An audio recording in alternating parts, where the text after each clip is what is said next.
Почитувани граѓани, откако се случија демократските промени на локално ниво, до денес за 2,5 години, од страна на градоначалници, општини и други надлежни институции, поднесени се речиси 300 кривични пријави против поранешни градоначалници, председавачи на совети и раководители на локално ниво, кадри на режимската ВМРО ДПМНЕ.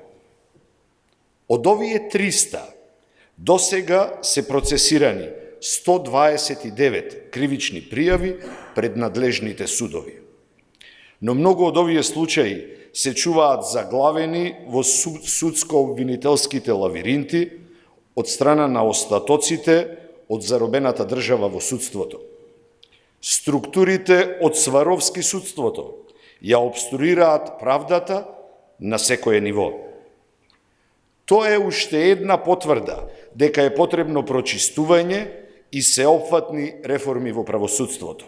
Истовремено, тоа покажува дека нема разлика помеѓу ВМРО ДПМНЕ на Никола Груевски и ВМРО ДПМНЕ на Христијан Мицковски.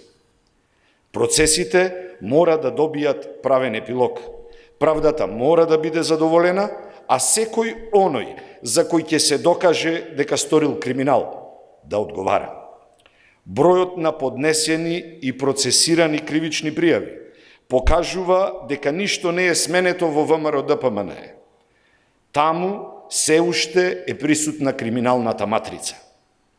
Затоа за опозицијата главен приоритет и натаму е одбрана на криминалот од нивното 11-годишно уништување на државата.